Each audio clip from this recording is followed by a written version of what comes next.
소설을 쓸 때만 해도 한국 사회가 청년들한테 살기 매우 어렵다는 그런 말 자체가 어떤 인쇄된 글자로 보기가 좀 어려웠던 것 같아요. 그래서 그런 메시지를 전하고 싶은 게 하나 있었고요. 그래서 한국, 외국 이렇게 좀 대비하는 게 필요했고, 그 다음에 두 번째로 저는 이 소설이 좀 괜찮은 성장 소설이 되기를 원했거든요. 근데 괜찮은 성장 소설이라는 거는 제 생각에는 그 주인공이 성장을 해야 되는 거지 이동한다고 그게 성장 소설이 되는 건 아닌 것 같아요.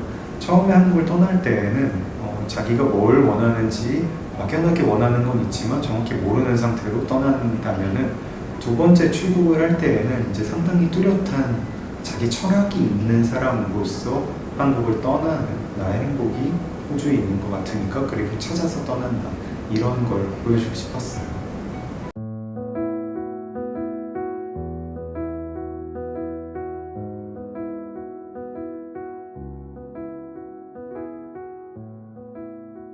게나는 회계학을 공부를 하기 때문에 자기의 행복을 어떤 회계의 두 개념을 차용을 해가지고 자산성 행복, 현금 흐름성 행복 이렇게 설명을 할 줄 아는, 그리고 나는 어떤 사람이다 라고 설명을 할 줄 아는 그러한 인간이 됐습니다. 사람이요, 자기가 누군지 아는 사람은 좀 덜 흔들립니다. 자기가 누군지 아는 사람은 덜 흔들리고 상처도 덜 받고 좀 남들보다 멀게 봐요.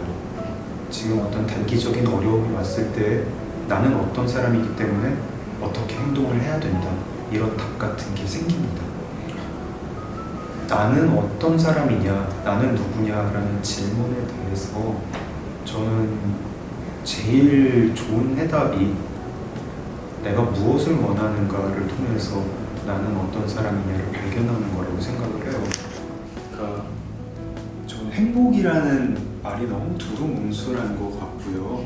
그래서 행복론이라는 것보다는 자기 욕망에 대해서 좀 구체적으로 파악하는, 뭐 이름 붙이자면 욕망론, 내가 이 욕망을 달성하기 위해서는 어떤 종류의 고통도 감수하겠다, 뭐 이런 종류의, 근데 그 욕망은 이러저러한 형태의 어디에 있는 무엇이다 라는 거, 이런 게 필요한 것 같습니다. 20대 즈음에 어떤 욕망이라는 게, 깊은 욕망이라는 게 만들어져서 대충 그때 결정이 되는 것 같고, 그거를 좀 자기가 들여다보고 파악을 해서 그거를 아는 채로 인생을 살면은요, 흔들리지 않고 조금 더 강인하게 그렇게 살 수 있는 것 같습니다.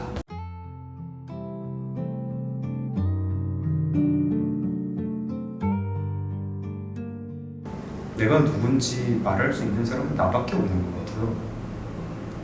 나는 누구다, 이런 답을 사실은 각자 해야 되고, 어떤 이게 세대에 대한 규정이라면은 그 세대가 말을 해야 됩니다. 지금 한국의 청년 세대를 둘러싼 여러 규정 중에 청년 세대의 자기 규정이 되게 없는 것 같아요. 우리 세대는 누구인지를 알려면 우리들은 집단적으로 뭘 원하는가 조금 말을 틀면은요, 그걸 욕망이라고 하지 않고 과업이라고 불러도 좋고요, 역할이라고 불러도 좋습니다. 한국 사회의 어떤 문제를 어떤 식으로 해결을 하겠다, 거기에 이제 강하게 그걸 욕망할 때 그게 어떤 세대 정체성이, 제대로 된 세대 정체성이 될 거고, 그걸 알아야 아, 우린 이런 세대다 라고 말을 하게 될 거예요.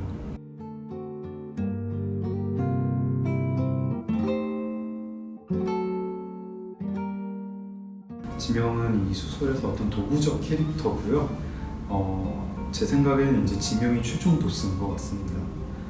게나도 뭐를 버리면서 어떤 자기가 누군지 어떤 선택을 하면서 내가 진짜로 원하는 게 뭔지 발견하게 됩니다. 그래서 뭐 이제 호주의 백인 남자친구랑 사귀다가도 아, 얘는 아닌 것 같다 이러면서 걔를 버리고, 또 뭐 이것저것 많이 버리면서 자기의 욕망을 되게 뾰족하게 날카롭게 다듬 거죠. 근데 제일 버리기 힘들 것 같은 뭐 인간적으로도 괜찮고 여러 가지 조건도 괜찮은, 그리고 마냥 나를 사랑해 주는 것 같은 그런 남자가 이제 제일 버리기 힘들 어떤 그런 오답으로 오면은 제일 개나의 욕망이 이제 제일 뚜렷해지고, 그게 그 단계를 넘어서는 제일 어떤 제가 그리고 싶어하는 결말에 성장한 개나가 된다고 생각을 했어요.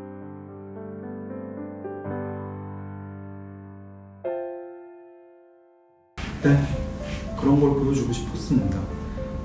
그런 문제인식 같은 거는 제가 되게 청소년 시절부터 쭉 있었고요. 지금도 사실 그래요. 한국이라는 사회가 굉장히 집단주의 사회고, 국가, 단체 이런 거를 어떤 개인의 욕망보다 되게 위에 놓는 사회인데, 지금 많이 옅어졌다고는 해도 여전히 그런 것 같고요. 그리고 제가 청소년기에 부를 보냈을 때는 그게 너무 싫었어요.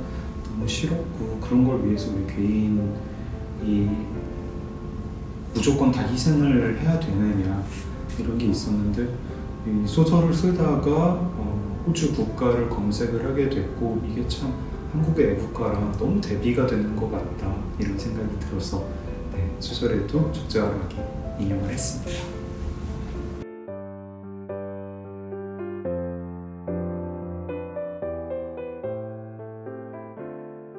저는 그 세대에 별로 흥미가 없고요. 그 나이에 흥미가 있는 것 같아요. 20대 말 30대 초라는 나이가 이제 특히 한국이라는 사회에서 처음으로 나 인생을 어떻게 살아야 되지? 라는 질문을 정면으로 받는 것 같아요. 우리가 대부분 그런 질문을 할 기회를 고등학생들한테 주지 않아요. 그냥 정답을 제시합니다. 공부해서 좋은 대학 가라. 법대 가고 의대 가라. 내가 진짜 이거를 원하는 게 맞나? 내가 원하는 게 뭐지? 나 어떤 인간이지? 나 어떻게 살아야 되지? 그 질문들을 저는 한국 청년들이 좀 다른 나라 청년보다 좀 더 늦게 붙는다고 생각을 하는데, 약간 좀 그런 게 더딘 나라라고 생각을 하는데요. 그냥 평균적으로 20대 말 30대 초에 그런 질문을 하게 되고, 그 질문이 제가 쓰는 소설들의 되게 공통된 테마입니다. 어떻게 살아야 되나? 그래서 이제 주인공들을 자꾸 그 나이대 주인공들을 설정을 하게 되는 것 같습니다.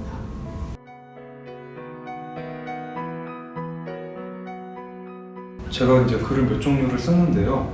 칼럼도 쓰고, 에세이도 쓰고, 논픽션도 쓰고, 소설도 쓰는데, 저희 본업은 그 중에서 소설이라고 생각을 하고요. 그리고 장편소설이라고 생각을 합니다. 단행본 어떤 한 권으로 기억이 될 거고요. 모든 소설가의 운명인 것 같아요.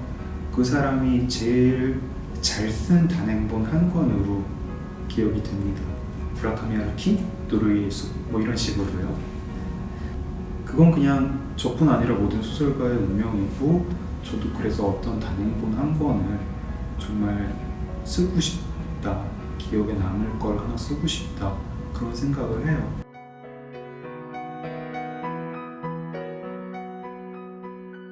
댓글부대라는 소설을 썼고, 그게 이제 인터넷 여론을 조작하는 그런 이제 댓글부대 회사의 이야기입니다. 이게 이제 많은 사람들이 좀 불쾌해하는 내용이에요.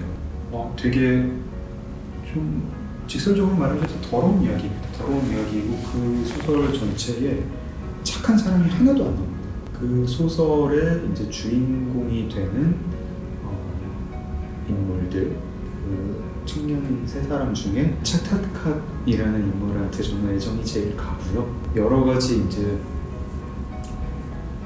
본인에게 선택을 할 기회들이 주어집니다. 차타캇한테도 어떤 그런 이지선다의 질문들이 주어지고, 그때마다 안 좋은 답을 선택을 해서 최종적으로 파멸에 이르게 되는 그런 인물인데, 제가 되게 공들여가지고 만들었고 애정이 가고, 저는 되게 이제 연민도 가는 인물이죠.